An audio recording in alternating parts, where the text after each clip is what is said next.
হচ্ছে ইয়েতিমদের ধন সম্পদ ভক্ষণ করা।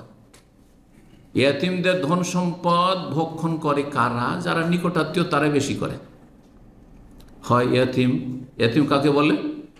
যে ছেলে মেয়ে নাবালক অবস্থায় তার বাবা মারা গেছে। মা মরলে এতিম হয় না, কারণ বাবা ভরণ পোষণের দায়িত্ব পালনকারী আছে। যদিও সে মায়া মমতা থেকে বঞ্চিত হয়, অসহায়, কিন্তু তারপরও তার ভরণ পোষণে দেখাশোনার জন্য তো আছে, বাপ আছে।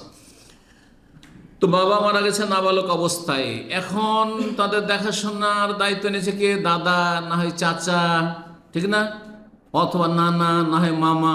এরাই কিন্তু বেশি এতিমদের ধন সম্পদ অন্যায়ভাবে ভক্ষণ করে।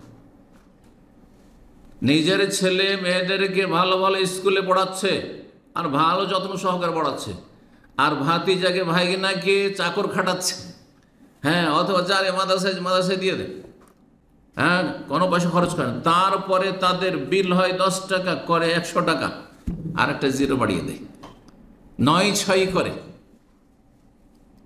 এইভাবে বিভিন্নভাবে মানুষ এতিমের ধন ভক্ষণ করে। আর যারা সরাসরি একেবারে বেইমানি করে নিল, দখলই করে নিল, সেটা তো বলতেই হবে না কত বড় অপরাধ। ছিনিমিনি খেলা এতিমদের ধন সম্পদ নিয়ে রব্বুল আলামিন সূরা নিসার আয়াত নম্বর 10-এ বলছেন, ইন্নাল্লাযীনা ইয়াকুলুনা আমওয়ালাল ইয়াতামা যুলমা, যারা এতিমদের ধন সম্পদকে অন্যায়ভাবে ভক্ষণ করে, ইন্নামা ইয়াকুলুনা ফি বুতুনিহিম নারা, তারা এতিমের ধন সম্পদ খেলো না, তারা জাহান্নামের আগুন পেটে ভক্ষণ করলো, পেটে জাহান্নামের আগুন ঢুকালো, অর্থাৎ জাহান্নামে যেতে হবে। আরো স্পষ্ট করে, আর শীঘ্রই তারা জ্বলন্ত আগুনে প্রবেশ করবে। আল্লাহু আকবার, আল্লাহু আকবার।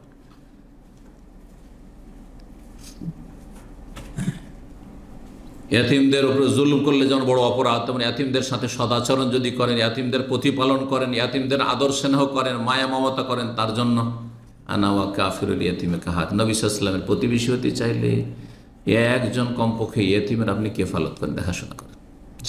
যে একটা ছেলেকে, একটা মেয়েকে আমি আল্লাহ সন্তুষ্টের জন্য মানুষ করি, কমপক্ষে একটা দিয়ে শুরু করেন। আল্লাহ তৌফিক দান করুন।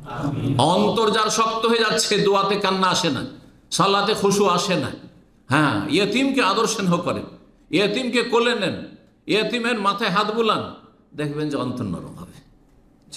আল্লাহ তৌফিক দান করুন।